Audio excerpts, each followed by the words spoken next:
You're tuning in to the J Blast Network. Oh yeah, welcome to the next level.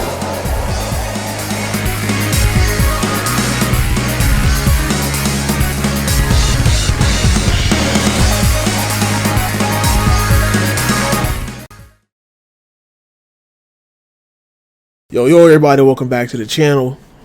Welcome back for another retro discussion. This time we're going to be discussing our open worlds getting stale. I got a few guests along with me for this video, so why don't y'all introduce yourselves? Vince McMahon. Help, I'm being forced on here. Don't listen to them. Anyway, we got some more people that may come on here and talk a bit about it. But my main issue with this topic is, like, I feel as though a lot of open worlds in modern games are starting to get stale compared to the older ones. I feel like a lot of them kind of have these checklists of things that you're supposed to do, like towers and certain collectibles, and they don't really make the world to be fun to explore. Rather, they make the world around these collectibles or towers and stuff, and you're supposed to be incentivized to explore the world with towers, and that's like the only thing they can really do to make the world like engaging. They can't make anything else engaging about the world. So that's like the biggest issue here. What do y'all feel about that? I mean, I think that's like the Ubisoft model. A lot of them do that. Yeah, a lot of what you see with the generic shit is with Ubisoft. I mean, even with as much as I love Marvel's Spider-Man, even it does that thing where it's like, get to the towers, it fills the world with random things to do that don't really mean much unless you're collecting trophies. I do think there are some games that do it well. I mean, like Breath of the Wild, I'm gonna be honest, people give Breath of the Wild a little too much credit, but it does have a better open world than most games, I think. But I do think there's a lot of games nowadays that just kind of do the same thing and don't really do much with it. Yeah, that's how I feel. Breath of the Wild, I feel as though like they gave you enough that it had the towers, but they gave you enough that it incentivized you to actually like play the game. And like when I play something like Far Cry, I guess it is, again, that's Ubisoft style. That kind of style some stuff kind of goes to. Like, I liberate the places and the towers, but like besides that, like the actual world, I don't care about. Like it's kind of there. Compared to like GTA, which I'm playing right now, it's a lot. It's like a lot stuff going on. Like there's a lot to explore in the world. Different things you can buy, different things you can do. There's more than just just kind of like objectives. It's like the world was made, and then the objectives were made around the world, rather than the objectives being made and the world being made around the objectives. Yeah, I mean, like something like Spider-Man is cool. Like it has a lively, it has people everywhere. You can high five them and do shit like that. But ultimately, you do the open world stuff so that you can get the currency to collect the suits. Like there is a reason to do it, but it's not. You're not doing it because you want to. You're doing it because you want to wear the next cool spider suit. And I think that's like another thing is like you have stuff like I haven't played Far Cry that much, but there's some open world games where it's just there and it doesn't do anything. Like at least Spider-Man and a couple other examples will give you a reason, but it just doesn't feel like it's that important at the end of the day. Yeah, and here's another guest on here. They just came back, so I want to introduce yourself.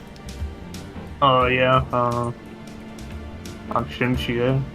Or Brian. Also being forced on here. Hide by his hands and knees. Don't listen. I don't force people. Yeah. I just got back from pushed their hand a little bit. We were recording this as soon as I got back from the bathroom, so I'm just kind of here. Oh, fantastic. Now, I think there are some games, like Monster Hunter. I know Legends Arceus is doing this, but we haven't really seen it yet, where it's like pseudo open world and it's sectioned.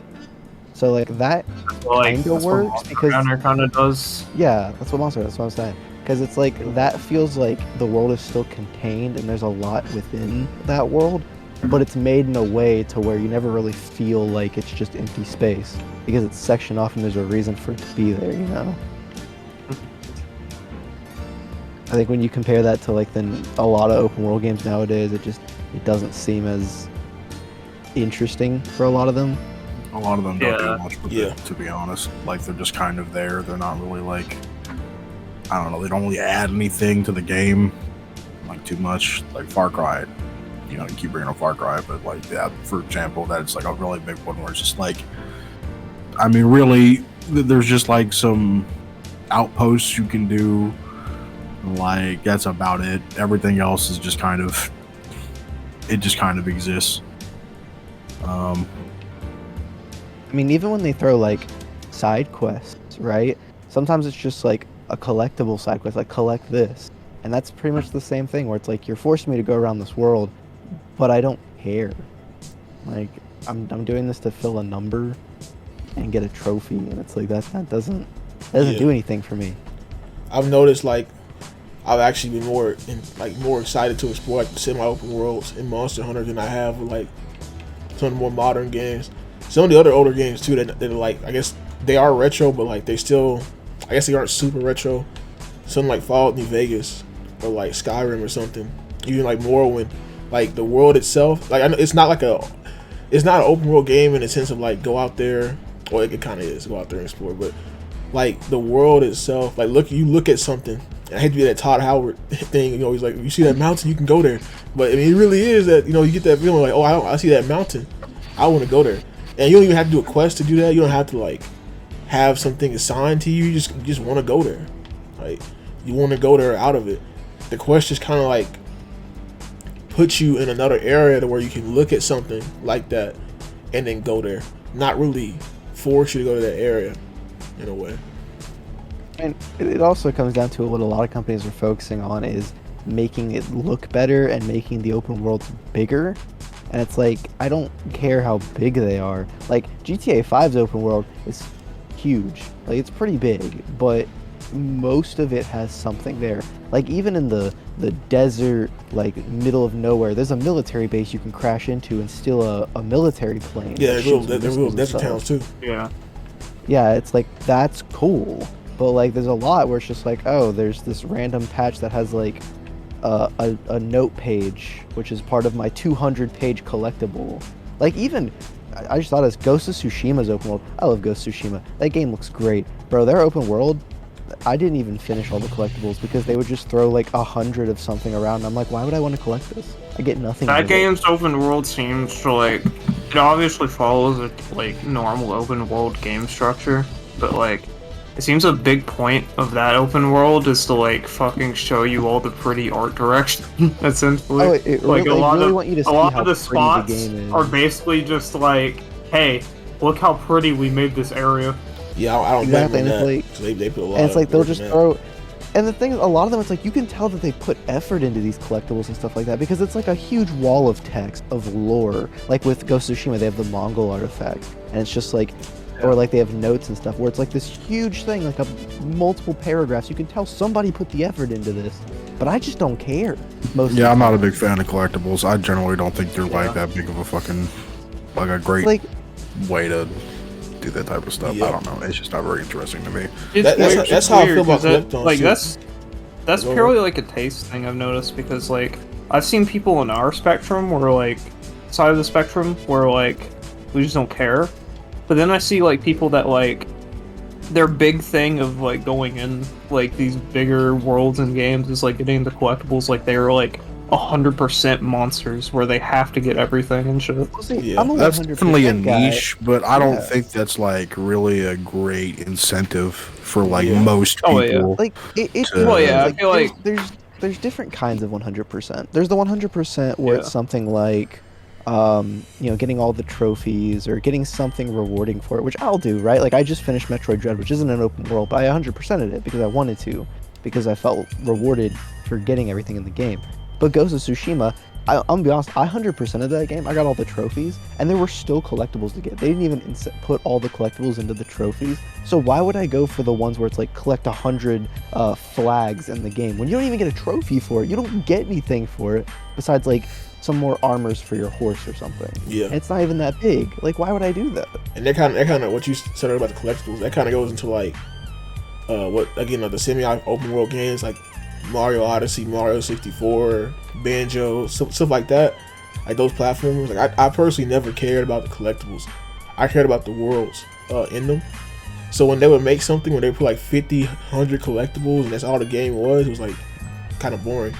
when they made something that they had collectibles, but like you had to like actually explore the world to do it, and there were interesting things in the world, like 64 and Banjo Tooie. Like it was. I think that's a really good game, or even Jack and Daxter, like that world. It's just so much better to explore than just kind of like collecting stuff. Collecting things to me is kind of like the side quests in a way of those games. Like the world itself is like the worlds in that case are kind of like the main course. Yeah. Mm-hmm. And I think what really helps too is when you have stuff like Majora's Mask and Breath of the Wild. I know they're both Zelda, but that's what came to my mind. Where you have like side quests or you have NPCs where as you progress through the game and you talk to them, they have like a story or like something is happening in the background. Like with Majora's Mask, right, it goes over a span of 3 days, and you'll talk to somebody on day 1 and something happens. You talk to them on day 2, something else is happening in their lives. Like it makes it more interesting when you know that the people around you are living lives, and then you want to kind of check up on them, or they're going somewhere else in the world, so you're incentivized to go to that place, and it makes you want to see what happens next. Like keeping your interest in the open world, I think, is the most important part, because if there's no interest, then why do I want to explore the world? Why is it this big? Does it matter to be this big? You could cut it in half at that point, and I still wouldn't care. Yeah, same. They kind of do that for a lot of RPGs too. I mentioned Fallout. Mitchell, you probably know more, but like you kind of like Immersive Sims. Yeah, immersive Sims. I'll break your neck. Immersive Sims. Anyway, look, they have stuff happens in the world. So you Fallout. In Fallout 3, you nuke Megaton. Like you want to All right, see shut that? up. Okay, so like Morrowind, for example, like incentivizes exploration with like unique quest rewards and stuff like that. I'm gonna kill you, and then they do like a lot of hand placed like quest rewards. So like not quest rewards, but item rewards.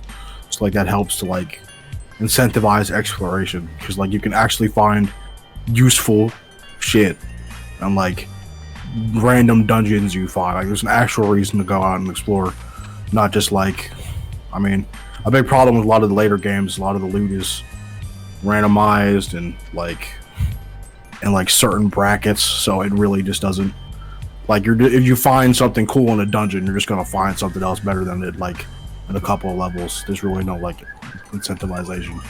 Yeah, I think you brought up a good point. So while you're talking about that, I think when you have a world that changes as you play, I think that's even more interesting. Like an example would be Xenoblade 1. There's a chapter in Xenoblade 1 where you go into like a mine, and then at the end of it, the mine explodes. So then for the rest of the time, like the rest of the game, the mine is destroyed, and the only way to get in there is by going into like another way. So like it's now different than it used to be. Like the world changed. So I think having it where, as much as Mitchell hates Fallout 3, where like a city explodes, all right, or, like, shut a up. drastic change happens. Maybe have it so where seasons occur. So then like you have the winter where people act a certain way and certain things happen, maybe specific quests, and then it changes to spring and it's completely different. That kind of thing I think would enhance it and would make it more interactive and more engaging. Having the world change was pretty fun. Usually like like as much as I hate GTA Online, when they do the winter stuff, I do go in a little bit. Yeah. I mean, it's a love-hate thing with GTA Online. Like you got like the world, you got the gameplay, you just got it, but it's Rockstar in there online. But that can be a whole video in itself, a whole discussion in itself. We gotta talk about fucking Rockstar's shitty practice. Oh my god. Yeah, that could be its That's crazy. Yeah, they used to make bangers. Hopefully this remaster is a banger, but we'll see. Yeah, even when I doubt it. Even when like you change to like the winter month and like snow goes on the ground, maybe different. If like you're playing a game where you go into the wild, maybe different animals pop up depending. I don't know. It's just all these kind of ideas I think make stuff interesting. But when you have just a static world and it's like ginormous, I don't care. Typically, I might care for the first, like, my usual gameplay is for the first, like, half of the game, I'll try to explore the world and get interested. And then the second half, I'm just blazing through the story. I'm, like, going straight to the next objective. I don't care. What game did I do that with? Was it Trying to Ghost of think. Tsushima? Oh wait, no, you haven't finished it. The game's been Yeah. out for over a year. Yeah, And I know that's you how I got am it with near day video one games. too. God. That's kind of how it be. I didn't get day one. I got like month one. But what game did I do that with? There was something where I just said fuck it to the open world and I just fucking Red Dead 2. That was Now it. see, Red Dead 2, I will compliment its open world. It's Red very Dead 2's fun. open world is amazing, but there was a It's that wasn't very even amazing. like that wasn't even because I was just like fuck it, I'm bored of the open world. That was mostly because I was like fuck it, I want to beat this game really bad. Yeah, dude. See, now that we're on it, like we just shit on Rockstar, but I love going back to it because now we're gonna compliment them because Red Yeah. Dead 2's like single player world. Because I barely played online. Its single player world is fantastic, dude. It is Like, fucking amazing. I would always be like, I would just go into a random part of the world and something would be happening, and I drawn into it. Whether it's like a random house and I just decide to rob it because fuck it, why not, right? Or Yeah. like I'd go into a town and there'd be this huge group of people talking or looking at something. Every time I'd be interested in something. I Or love you like go greet fucking- somebody in town, and then they freaking like, Yeah. and then you get into like a bar fight, and then you like get into a fight with the sheriff, and then like you're in a town like messing with people for an hour instead of actually playing the story. It'll happen. Exactly. I love just like That's why I beat that hunting game. the hunting the great animals side quest shit. I love that stuff. The hunting in that game's so fun. Oh, it's Yeah, they so put a lot of effort in how a lot of the animals react and shit. Yeah. Like, I just love it when you can go into a bunch of random buildings. Like, there may not be much in that building, but the fact that you can go into it is the good part, right? Like, if it's just like Yeah. a random person's house and there's nothing in there, but I'm like, you know what, I felt like going in here. That's what does it for me a little bit more. Mhm. Yeah. Yeah, I like the interactability that they have. They went kind of in depth. Like the fact I mentioned earlier, but the fact you can like actually like there's an action to just talk to people, and then you can just piss people off and start fights by like pissing them off, like just like by just talking to them. That's really good. That's why I haven't beaten that game. Not because I don't like the game, but because I've just been like doing stuff in the world. Like I play a mission, I go into town, and I'm like, I want to cause chaos, and not cause chaos, and I don't beat the game.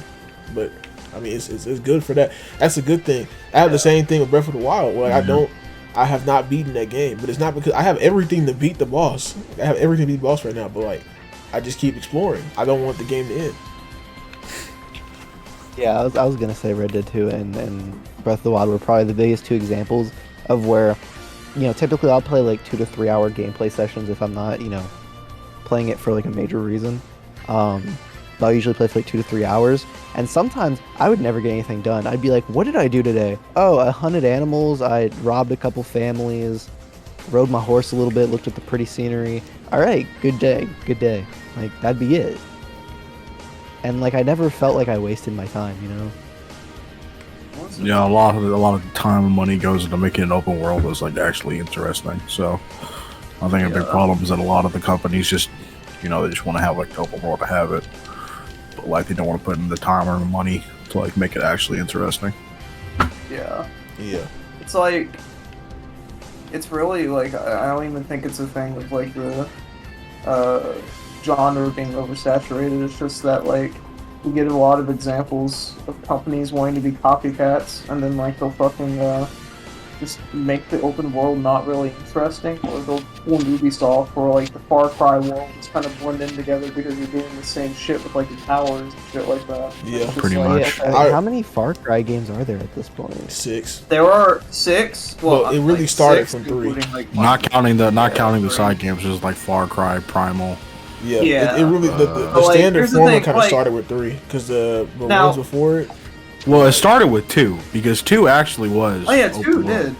Yeah, 2 was open world, and honestly, apparently, like 2 is like way more in depth than 3, and it was like apparently like just better. Like if you look, there's some videos you can look up, and like Far Cry 2 gameplay is apparently way more in depth than 3's was. Oh, cat R4, yeah, the Crow Cat, or like Yeah. 6, or like no, like apparently it's just way more in depth. It's interesting how like Far Cry 3 is a good game. I'm not like Far Cry is. 3 is a pretty good game, but like it's interesting how like even though these games aren't like horrendous, they're just like mediocre, average kind of shit. Yeah. It's interesting how Far Cry 3, 4, 5, and 6 take place in different areas. Yet, because how they design the open world, they all feel the fucking same. Yeah. Yeah. It is very interesting. Yeah, Like- it just reminds me because like, you know, like it's not just Far Cry, because you go look at like everything Ubisoft, Assassin's Creed, it's kind of becoming a Ubisoft like. Well, they're the ones that shit-face. do most of the open world games. Yeah. If another company But does it, that's it's like a everything they one-off do. It's like, use. hey, we got snowboarding in the open world. We got cars, a racing game in open world. We got this in open world. I remember back in, you know, old man, but remember back in my day, when we heard the word open world, it meant something. Like we were like, damn, this game has a big world to explore. You know, it wasn't. And I'm not saying like they were like just having a bunch of open world games is bad, but they gotta like stick out. And they, you know, these games coming out nowadays, they're not a Jack and Daxter 1 or 2 or 3. They're not a freaking like GTA or Red Dead. They're not Breath of the Wild. They're like the same kind of thing, and it's like a checklist. And the thing about it is like a checklist. When it comes to games, I think game design shouldn't be bound by checklists, because it's for any genre. Because when you go by a checklist, then everything becomes the same. Like, does it work? Is it working? Is like the thing that works? Yes, like it does work. It's you're doing the thing right, I guess. But like, is it fun? Is this gonna last? Is this what like people are gonna fully enjoy? For a while, you have to ask yourself that. And a lot of times, having the checklist does not mean that your game is better or your game is super fun. It's because you have the checklist alone. I think it comes down to that open worlds are basically at the point of like, you know, 3D platformers were at this at one point where there were so many 3D platformers and a lot of them were doing the same shit that eventually they kind of just mellowed down and there weren't really that many, if any at all, at one point. Yeah, a lot of them tried copying either Mario, copying Sonic, and then when you had in that era, you had like different ones like Jack and Daxter, Ratchet, and Sly. And Crash and Spyro were different, but like at that time, it was so oversaturated and a new genre was coming in the market that people just kind of like stopped it. I think some genres, like, I mean, I don't remember the whole history, but I think fighting games at one point were like less and less too. But I feel like fighting games avoid that because so many are like, they're so different usually that they tend not to get oversaturated. But open world is a thing where the concept of an open world is so basic that no matter what you do to it, it's even like the really good ones like Red Dead and Breath of the Wild, you saw open world and you're like, I swear to God, if this isn't any different. Like, it has to be interesting and different. If it's not, it just goes into the oversaturated pile because there's so many open worlds at this point. But like, it's like, you know, like you think about it like this, like we talked about the Ubisoft tower system. Now, this isn't anything to nab at the quality of these games per se, but you see like Breath of the Wild and Spider-Man are the biggest examples where they reuse the tropes from the Ubisoft shit, like the tower system and shit, Yeah, it's like, and it just makes them blend. Why in Spider-Man did they need a tower system? They clearly put it in because everyone else doesn't. It's like, you didn't need It doesn't make sense either to like Peter shit. It would be one thing if it was like, this is the beginning of Spider-Man and like Peter's trying to find his way around like New York and shit, right? Yeah. Like the entirety of New York. But this is an experienced Spider-Man and shit, and it's like, why would he I know that's the reason. The map is not even locked. The map's not even locked. Here's the thing, like, the reasoning in the plot is because he's doing it for the police, like he's like fixing police receptions in the towers and shit. But it's like, that's such a lazy way to like open up your map. Like, he's Spider-Man, and like you can just like you don't need that. Like, he's an experienced Spider-Man. I think you could have fixed that, at least in Spider-Man's case specifically, by maybe having it so like maybe Peter, because you know he's good with technology, maybe he has a thing in his suit that like tells him what's on the map. And as you progress in the game, you start to earn more of the map in terms of stuff like doing certain achievements within the game instead of a tower system. Let you earn it without just having to walk around the map, you know? Yeah.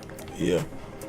And like, in Breath of the Wild's case, it makes sense story-wise, because it's like a desolate land. It's a desolate Hyrule, and Link is trying to fucking, like, do the tower shit to awaken all that shit. He lost his memories memories too. But like, but like, the issue is that you get to it, and no matter the reasoning, it's just Far Cry towers again. Yeah, I get. Yeah, I think there are better ways to those... section off your world than just like, tower systems or. That's one thing I know about Breath of the Wild. When I get to those points, I like I get bored. It feels like a busy work, and like Like, for example, I'm gonna go back to Elder Scrolls for like 5 seconds. I'm not gonna go into it, but just you like can go into it all you want. Come on. I'm not about to, but like there's like ways to like get like section off your open world in a way that like feels good. Like, for example, you can just make the enemies harder in a certain like area of the map if you like it has better shit, or like you don't want them to go there necessarily. Like there's like better ways to go about that than just copy Ubisoft Tower. Oh, we're just gonna make you climb a tower, and you're gonna go up it, and you're gonna unlock half the map or something. It's just it's really lazy to me. I don't Even like it. even Batman, the Arkham games, I just thought of it. I forgot. They do it too, but they don't do a tower. No, they have Batman perch on a thing and just look over the area, and suddenly he has the whole area memorized. It's like, it's kind of funny. what the fuck? Like, what? That is kind of funny though. I just don't get why you need, like, I'm thinking Arkham City specifically, and it wasn't even that big of a map, and you still needed it. And I was like, you Arkham don't City need was that. more like sectioned open. I mean, it was big for the time, I think, but it's still kind of weird. No, that's there were like GTA 4 and shit was already out, and that was huge at the time. Yeah, that But was, like, it was just the way Arkham was designed. Like Arkham City, with the way how the gameplay is, just didn't need a big open world. It just kind of Cool. needed like the section. yeah. But Arkham Knight's open world, fucking stupid. I'm Yeah, sorry. I've heard love, it is. love Arkham Knight, dude. That open world, way too big. Way Yeah. too big. And I will say this too, like to kind of wrap this up a bit, but I will say, like, you said the world's like way too big, or even the size of it. I don't think everything needs to be like super gigantic. At the same time, I feel as though, I like GTA 5's world. It's kind of getting tired because the game's been out for like almost 10 years. Yeah. But the biggest thing I can see from it, like from San compared to San Andreas, that's the game they wanted to like replicate or like base it off of, is that it's big, but it's not bigger than San Andreas. And while like the map size may be bigger than San Andreas full map size, like in like centimeters or kilometers or whatever the hell people say about it, the actual like what's in the world is not as big. Like San Andreas is a tri-state area. There's actually 3 cities combined from like, you got Los Angeles, which is Los Angeles. You got San Fierro, which is San Francisco, and you got Las Venturas, which is Las Vegas. And then in between that, you have a giant forest area where it's basically a whole another city, because you have like a lot of Hicks live there and stuff in the country, and in the desert, which you have people living in the desert too, and there's military bases and stuff. It's basically like 5 whole distinct areas. But in GTA 5, you get like the giant city, the forest area, the desert area with some like houses in each of them, and then you get that small city in the back, and that's it. Like in terms of scope, it's not as big. Or like in Jack and Daxter, right? Jack 1 had like the biggest. Well, Jack 3 has the biggest scope because you had the whole desert forbidden area that you were in, and then you had Haven City. But then in Jack 2, you had Haven City, and you had to go to outside areas. You go out of Haven City, and the scale in that game, in the Jack games, when they did that compared to 1, where 1 had all these areas, you went on top of mountains, and you saw the whole like maps that you went to before, beaches, underwater cities and stuff. It didn't make it bad. In fact, it was better, because the way they did it. But like in the way they did it in GTA 5, I feel like in some ways it can be too big for its own good without actually giving a reason for it to be that big. You get what I'm saying? Yeah. I'm actually very interested in because the rumor with GTA 6 right now, like the big one, is that so they're obviously putting a focus on online again, because GTA Online's really profitable. But apparently the big thing with it was the map will be ever evolving. Like the person who like said it, it's like supposedly the credible leaker, said it like it was like a Fortnite kind of situation where the map will add areas and shit, and it'll change areas. So I'm really curious how that'll play into the open world aspect. We'll see. I think they tried doing that with GTA 5. They kind of add certain shops and stuff in that Yeah. were not in before. Yeah, well, like, what he meant was, like, new areas and shit, which is interesting. Like, something will happen in the GTA Online storyline that will, like, change an area entirely or some shit. They already started to do that by like adding big ass stuff into it, so I could see them doing that as like some kind of extension. Make the ultimate GTA Online cash cow. Yeah. And then instead Make it of like 10 Fortnite. years, instead of 10 years, it's going to be 20 years. Pretty much. Yeah. We'll never see GTA 7. But my thing, I wonder if they'll, like, do things, because they're not really into single-player expansions anymore. That much is obvious. But I wonder if, like, we'll get something, like, eventually when the map is really changed or some shit, like, we'll get a single-player expansion, adding that as a single-player big content kind of thing. Yeah, I would Every hope night. Every night before I go to sleep, I get on my knees and pray for it. Undead Nightmare. Undead 2. Undead Nightmare. That's all I want. We'll never get it. Dude, gotta get that Red Dead Online profits, you know? I'm mad I don't because even care if it's actually just like some had- online. I don't even care if it's just some online expansion. Just give me it, please. I'm actually mad about it because they actually had single player expansions planned for GTA 5, but they said, well, Online's doing so well. And it's like, Online's open world is just, I mean, it's GTA's open. It's the 5 open world, but it feels like it has less. Like, the cool part is playing with your It's friends. slightly worse because they have less. Like they don't have any of the animals or any of that type of stuff. They do kind of. I can't wait to see how in GTA 6 they jump the shark like they did with this online, because apparently it's GTA 6 is apparently essentially aesthetically like a Vice City 2, and that gives them more of a reason to do like wacky fucking 80s fucking like space cars and shit. So I can't wait to see how they jump the shark again with all their dumb shit. Give us $1,000 real dollars to get this cool shiny car in GTA. and you know what? That's one more thing. I was about to wrap it up, but like you just brought up another good point about the world, and it's like the world has to keep to its like its aesthetic, its rules. Yeah, it's It has kind of like role play in a way, even though it's not like RPG. Yeah. Well, sometimes there are. I mean, GTA Online is in a sense a role-playing experience. Yeah, and people already role play in GTA, so I mean, like it's Aliens, Alien Mouse. laser rifles. Yeah. Can't you wait in Vice City? In 6 with the Vice City like shit, where it basically becomes Saints Row 4, bro. oh no. No. I pray it never gets that bad.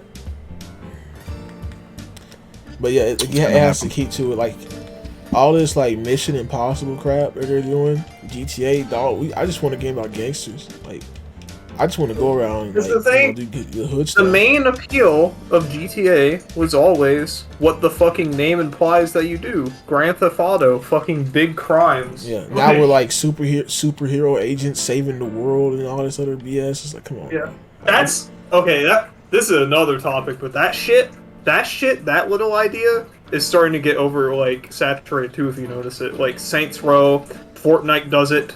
Fucking this does it, like GTA Online does it.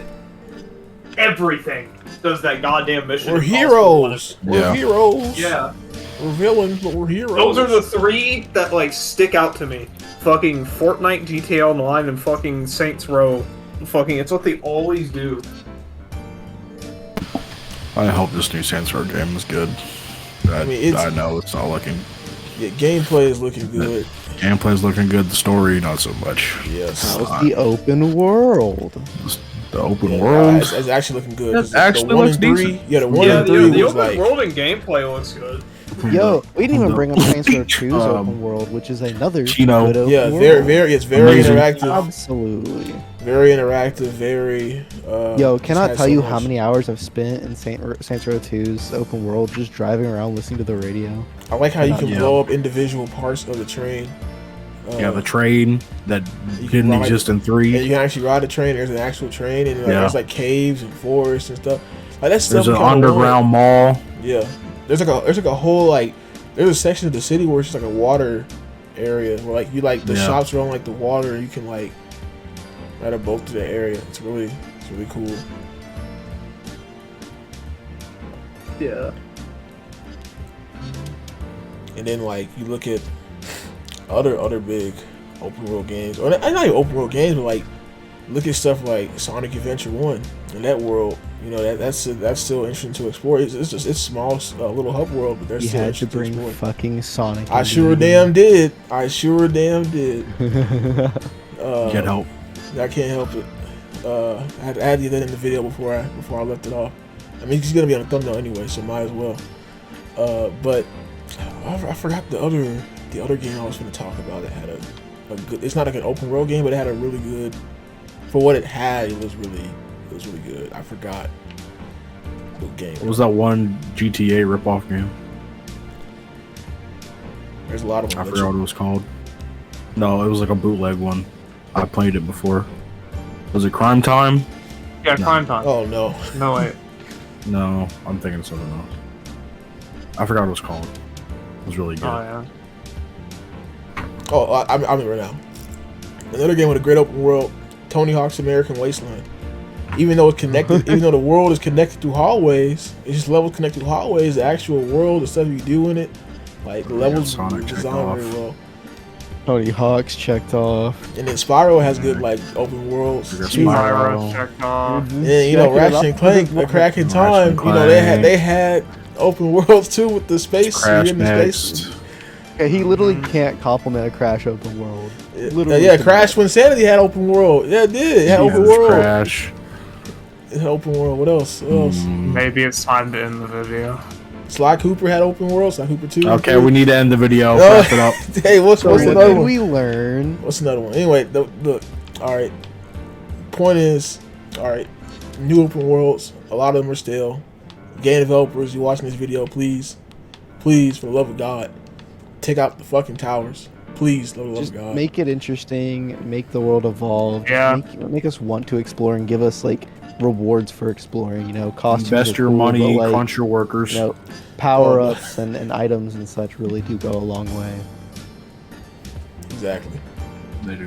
And, you know, Mario had an open world technically, and All right, we need to. I'm just saying. I mean, you know, and even you look at some of the. Yeah, I'm done. All right, that's the video, guys. I'll see you in the next one. Whatever, we got more content coming. You already know everything. I'm not repeating myself like the 50th time that I said at the end of this fucking video. But you know, everybody say bye, I guess. This has I'm been so Vince tired. McMahon. Bye. Bye. Let me sign out. Okay. All right. 1, 2. Wait, did everybody say bye? I didn't hear little Noah. Yep. Okay. All right. Bye. We can do it. Okay. 3, 2, 1. This is the J Blast Network signing Fuck out. off. Yeah. Hey, that's my outro. See you guys in the next video. Bye. J Blast Network.